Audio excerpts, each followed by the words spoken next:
Hello, welcome to Post Colonial Space. I'm Masood Raja, and what follows is an excerpted clip from one of my longer webinars. So, what I've decided is that sometimes when people ask really interesting questions, I will pull out that particular part of a webinar and make it available to you as a short clip so that if you don't have time to watch a 1 hour webinar, you can at least watch and listen to the brief exchanges that I usually have with people who attend my webinars. So here is one such clip from a recent webinar. I hope you enjoy it. Welcome back. Hope you're all safe and healthy and taking care of yourselves. Now I had sent you a link to part 2 of my lecture on psychoanalysis. I was going to include it in 2 parts, but I realized as I was recording it that I'll have to do a third part where I basically discuss, where Eagleton takes us in terms of how psychoanalysis is useful. Part 2 of the video, I mostly spent most of the time in explaining what kind of criticisms of Freud often come up and how Eagleton handles those. And I can go over them again, that's no problem. And then I had gone into Eagleton's explanation of Lacan. And that's where I've ended part 2. And so now I'm hoping you have any questions. We can start with those, or I can just give you an overview of, this part. And then next week on Monday, I will do the concluding lecture on psychoanalysis. I'll try to record it before that so that you can watch it, and then we do a live session. And we'll spend Wednesday on concluding, like doing a conclusive discussion of the whole chapter. So if you are settled in, let me know if you have any questions. And if not, then I'll just briefly go over what I've already recorded and what's available to you.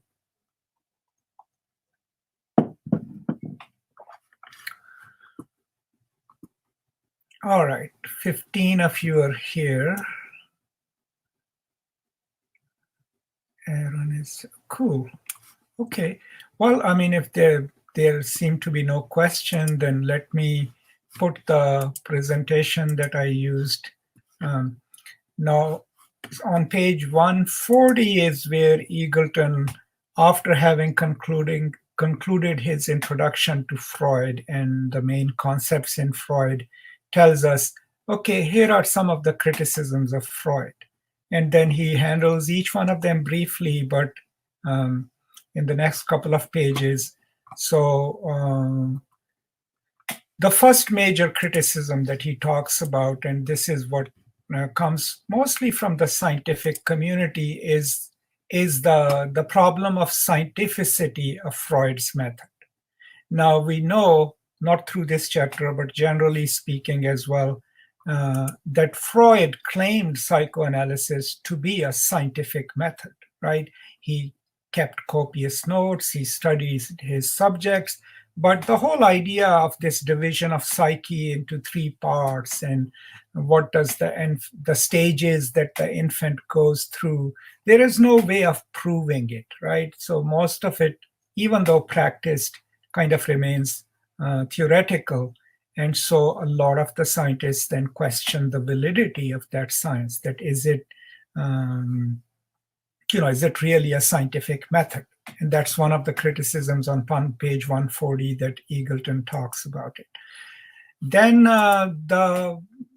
Freud's obvious sexism and his own sexist values. Those, of course, the feminists bring it up, but also a lot of other scholars, because as we talked about, when Freud is theorizing sexuality and psychosexual development, it's pretty much mostly male dominant, right? And a lot of people have a problem with it. And quite a few later psychoanalysts after Lacan actually challenge Freud on that. And but that is one of the criticisms of Freud, that his explanation of the psyche remains male-centric. Now, Eagleton basically is saying, well, he's probably not much different from any other 19th century male, but his views of women as passive, narcissistic, hysteric, and especially the concept of penis envy in little girls comes under a lot of challenges and criticisms, right? And then the complaint that that psychoanalysis as a medical practice is too oppressive because it has the power to designate people, to name them. He is psychotic, so and so is this. And it's more related to psychiatry, right? And the difference is psychiatry is what we call, clinical psychology, where medication is used to temper the imbalances of the psyche, right? You might have seen it in your own school system, putting kids on Ritalin or on antidepressants. And that is actually considered a more oppressive form of psychological treatment because it has the power, the people who have expertise in it have the power to designate people, right? To declare them sick, mentally ill, and then try to cure them. And then what he talks about on page 141 is what he calls the commonsensical impatience. Like the questions that people ask, how could a little girl desire her father's baby? Or one should remember the sheer bizarre. So what Eagleton is offering in defense is that it's not that Freud is being literalist. What he's saying is that what the unconscious throws at us, right, is bizarre. It's often illogical, often metaphorical, right? It reduces all our anxieties and traumas into something that is not rational itself, right? And sometimes is highly metaphorical, especially in dreams. So to associate some literalist, commonsensical views about what Freud offers is problematic for Freud. Okay. And then another common criticism is that everything in Freud is down to sex, that sex is the central theme in Freud. And I remember, like, Jung had broken away from Freud based on this, and that makes Freud pansexual. But what Eagleton is basically saying is that, sex is central to Freud's theorization of the psyche, right? And important enough to impact our lives, but that doesn't necessarily mean that Freud was pansexual. He was actually very conservative in his, thinking about sex. And one criticism of Freud, still sometimes heard on the political left, is that his thinking is individualistic, that it reduces human thought or human psyche to individual experiences. And that Eagleton, despite being from the left, strongly disagrees with, because his idea is no, what Freud is suggesting and explaining is deeply material. It's placed in the material world. So here is his quote from page 141, where he says that what Freud is offering is nothing less than a materialistic theory of making of the human subject. Because remember, Freud places the development of the psyche in the social, in relationships with other bodies, with parents. So, and that we come to be as individuals, right, with an encounter with the material world. It's not happening in the privacy of our minds. So to label Freud as someone who privileges the individual over a social or material understanding of reality for Eagleton is kind of, not fair. Now, by this point, do you have any questions? If you do, I would be glad to take them and try to answer them. And so we have kind of discovered through Eagleton the basic ideas behind Freudian psychoanalysis, the terminologies that he develops, and then he moves us into Lacan. And what Eagleton calls Lacan's work is not necessarily that Lacan is initiating a new kind of research, but that Lacan is rewriting Freudianism, right?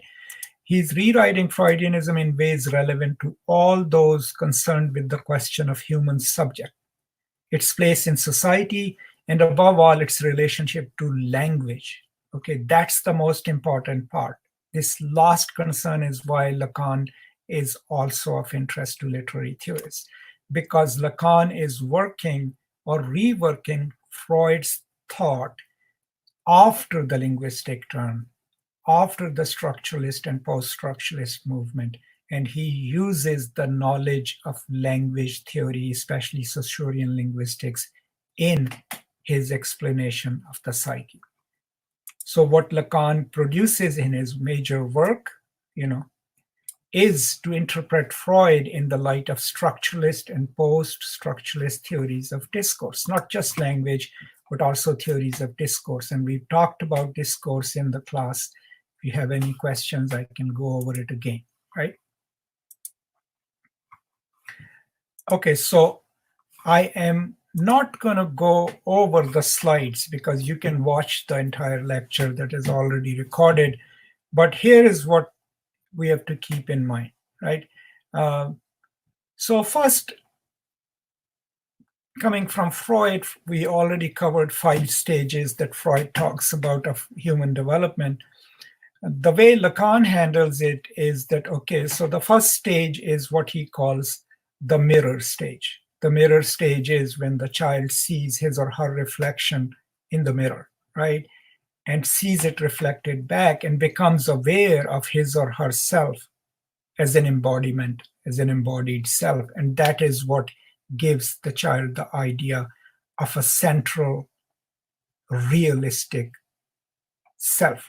And that's how the self is centered. Now, at this stage, this is what Lacan calls the imaginary. In the imaginary order, there is a dyad. It's the child and the body of the mother, right? And the child then, the imaginary is the only time where we have access to the real, right, of ourself, which is still fictive, which is constructed, but we don't have the language to split that real so we can exist in that real, right? The split happens when the figure of the father enters the picture. When the figure of the father enters the picture, the child, as the child is also developing language, crying, right? And learning that crying can have different meanings, right? Distress crying, crying to ask for something, right? The child is also internalizing this control. But when the figure of the father, which Lacan calls the phallus, right, or the law of the father, enters the dyad of mother and child, right, the child has to learn then the law of the father. And that law of the father is to give up on this desire for the body of the mother and learn that if he or she follows the law of the father, the rules, the superego, so to speak, eventually he or she would also get to possess the body. And that's the resolution of Oedipus complex in Lacan. You enter into language, right? But what happens? So, okay, good, Helena. This question, we will hold this until the last minute, right? It's not just that. Towards the end of the chapter, Eagleton gives us 4 ways of reading literary text using psychoanalysis, right? So we can analyze characters with it. We can go into the writer's consciousness with it. We can also go into what a text does to us. What does the reader's interaction with the text involve? All of this we can do using psychoanalysis. We can also do the unconscious, read the unconscious slippages, right? The Freudian slips, the parapraxis within a text. All of that we can do using psychoanalysis. But people have done more than that. They have also theorized desire, the role of desire in a body of work, but we will absolutely talk about that in the next lecture. Okay, so what happens when the child enters language? That is what Lacan calls the symbolic order. And the symbolic order, since it is in language, the child loses access to the real, right? There is no longer a possibility within language to say that I have reached a stable meanings, right? And so just as we learned in structuralism that language is through difference, right? That language, the child having moved into the symbolic order will then only have a provisional idea of self, as shifting as language itself is. We can never then access the meaning of ourselves or a stabilized self. So whatever we offer as a stabilized self is this understanding that this is the best I can do because it's representational. Then language can also be figurative, it can be metaphoric. All of those anxieties of the language enter the symbolic order. But the symbolic order entry into it is the resolution of the Oedipus complex, right? But since Lacan is connecting this transition to entering language, then we also know that the law of the father is codified in language. So negotiating that becomes important. We also become more aware of our actions and our children's actions. Think of it this way. If you have a little infant, right, and you go out in public and the infant starts crying, right, or, relieves his or herself, you will not be embarrassed about it. But the moment children enter language, we expect them to behave according to the law of the father, according to the superego and its norm. So parents whose children throw a tantrum in a restaurant, right? Parents whose children don't know what is right to do, what is not right to do, would publicly feel embarrassed. And the reason they feel embarrassed is because in their unconscious, the children have not learned to perform a stable identity within the symbolic order, right? Now, understanding the symbolic order is crucial because when we discuss Kristeva, right, she makes a distinction between the semiotic order, which is Lacan's imaginary, and the symbolic order. And that's how she theorizes the essential female writing, like love, like Richard Feminine. I can't say it in French. But by connecting it to the pre-symbolic order. Okay, so the difference, right? The imaginary is before language, right? And that is where we have a general sense of a central stable identity. But the moment we enter the symbolic order, not only our idea of self, becomes as unstable as language, but we also have to function within the symbolic order to resolve our Oedipus complex, or for women, the Electra complex, right? We have to learn the rules. We have to modulate our behavior according to that. But doing all that, we also know that anytime we repress something that is not permissible, it goes into our unconscious. And the unconscious is structured in Lacan like language, okay? And because it's structured like language, it has all the things associated with language that we have talked about. So because language works through metaphor and metonymy, it is also because, like language itself, it is composed less of signs, stable meanings than of signifiers. So if the unconscious is like language, think of it. It has signifiers and signified, but no signifier can carry its own true meanings. It can only be understood through differences with other signs, through other signifiers. So at the end, the unconscious, when it throws something at us, right, it's deeply metaphorical, but it can have no integral meaning because we understand the meaning through difference from other signs, right? And through differing meanings to other signs. All of those ambiguities that we learned in structuralism about languages then form part of the unconscious. And that is also the part where Lacan provenly becomes a post-structuralist or structuralist psychoanalyst. And Eagleton then tells us that this is where Lacan becomes crucial for literary studies, because the way he is portraying the unconscious is pretty much structurally like a modernist text. Think of the modernist text, right? Ulysses, right? Any of Virginia Woolf's works, right? Um, uh, Faulkner, As I Lay Dying, or even Sound and the Fury. Certain aspects of the modernist texts are that they don't claim to represent reality, which would only be possible in the imaginary order. They play with language. They leave the stories open-ended. They force us to question the validity of the narration itself, the question we are asking ourselves, can I trust this narrator? And literally, most modernist works also give us a window into the consciousness of characters, right? Lacan, therefore, is very useful then in reading modernist texts, right? Because the way he is theorizing the unconscious is kind of like a modernist text without fixed meanings, highly figurative, right? Highly metaphorical.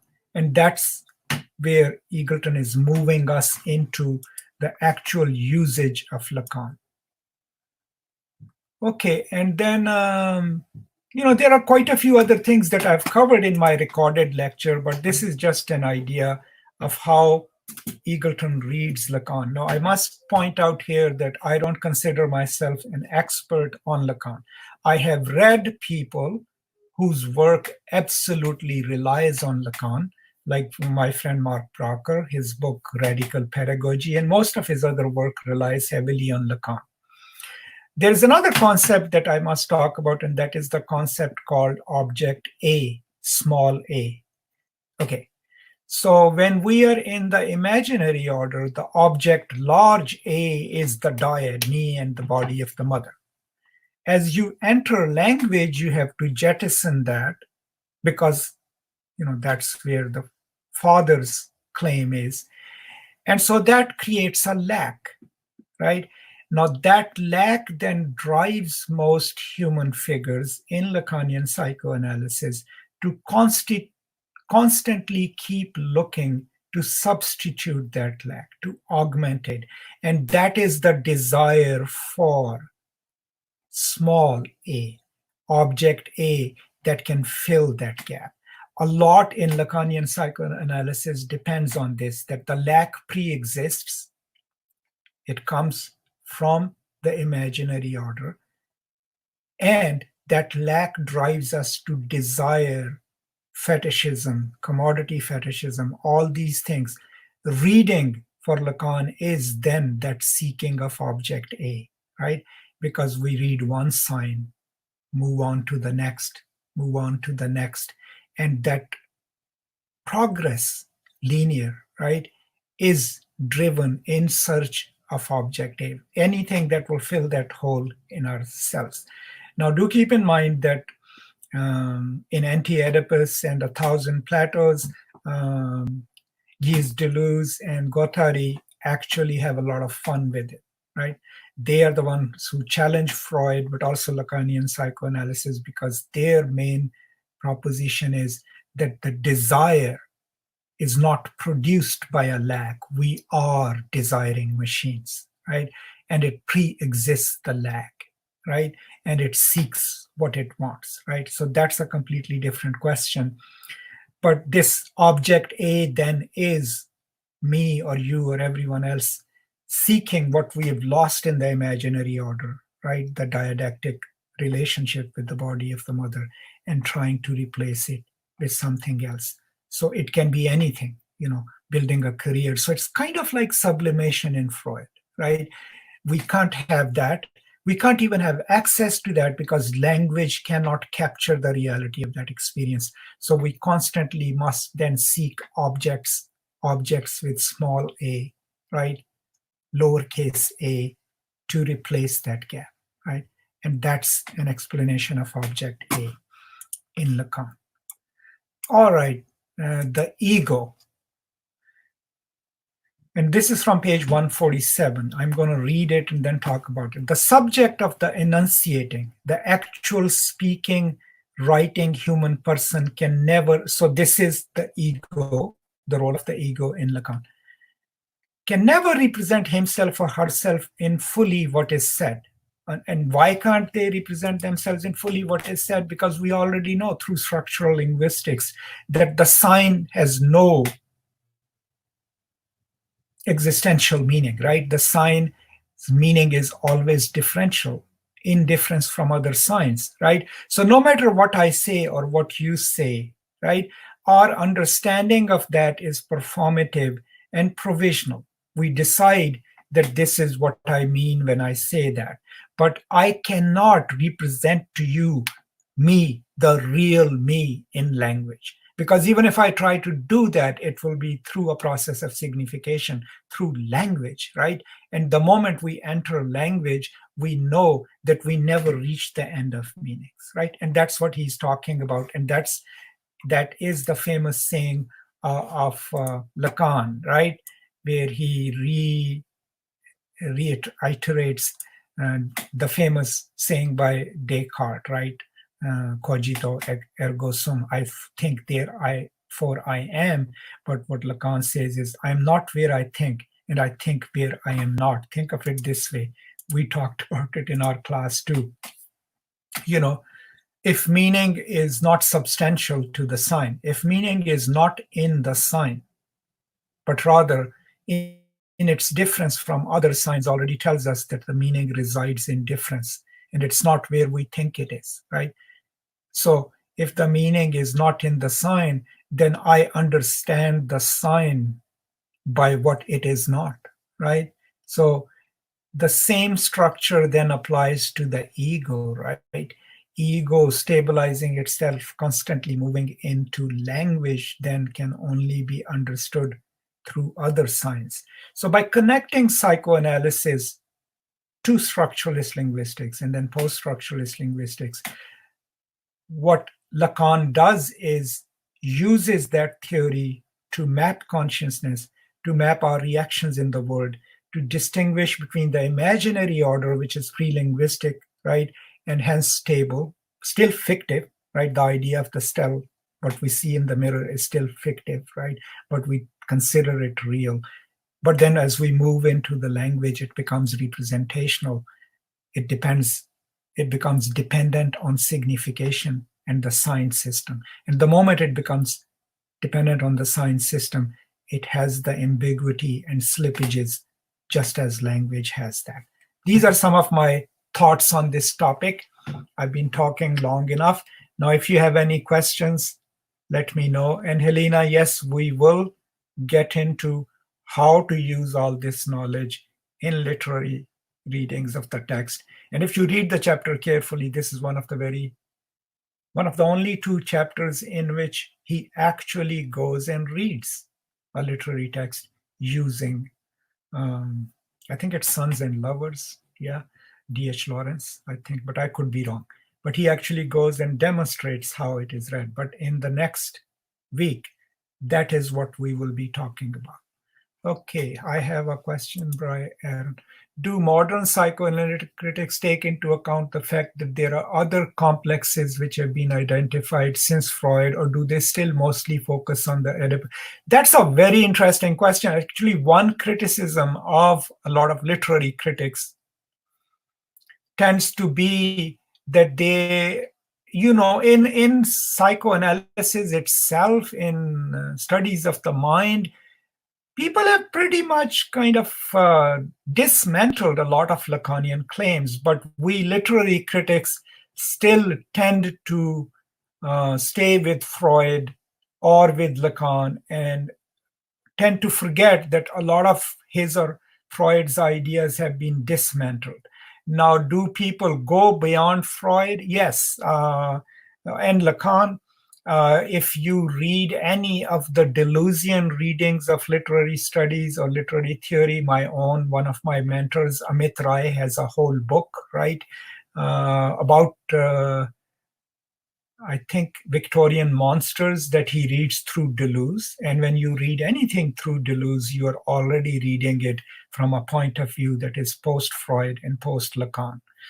Then people who use Melanie Klein, people who use Kristeva, they're already using psychoanalysis as challenged and revised by those two scholars. So especially feminist scholars, right, who come from Lucia Raghiri and especially Kristeva's work approach it in that sense. Gayatri Spivak does that too in most of her work. So yes, absolutely. But most traditional scholars sometimes tend to use Lacan still as possessing a stable body of knowledge. Now, there are also a lot of works you might have noticed in Renaissance studies and others, like in the 90s, most established fields of study were caught up in this, in desire and libidinal readings of the text. And that becomes possible after Lacan. But absolutely, there are scholars who take the revision of Lacan and Freud into account. There are scholars who use Jung, right? And Jung's challenge to Freud, but also his explanation of the collective unconscious. I myself have used it, but I mean, think of it, even Marxists, like people like Frederick Jameson, right? One of his major works, Political Unconscious, right, relies on Jung's theorization of a collective unconscious. So yes, quite a few scholars go beyond that and use the latest research. There is also a huge body of work by scholars, and I can't recall their names, but they mostly tend to be in education field, who rely on the latest studies of the brain and of consciousness, the scientific studies of brain and consciousness instead of psychoanalysis, to read literature. And these are, let me give you some names. I mean, Norman Holland does that long time ago. I think Mial. These are people who call themselves the empirical readers of text. And they are reader response critics, but they actually want to do empirical studies of literature in which they actually ask questions of the readers and then incorporate those in their writing. So yes, quite a lot. All right, any other questions? Now, the reason I'm going in this haphazard way is that I'm presupposing that you will watch a more ordered, slightly boring lecture that I've recorded on this, right? And then augment it with this conversation. So I'm hoping that there'll be more questions. But if not, you already have the recorded version. And then next week, 2 class sessions, we will spend on the use, whatever he does in the chapter, but mostly also focusing on how can psychoanalysis be used as a technique or as a method of literary reading and literary writing, right? And he also mentions there Kristeva, right? I haven't copied the text from Kristeva, but we may do a lecture on that or a discussion on that. But I do want to either record a lecture on, he mentions Althusser, right, who uses Lacan.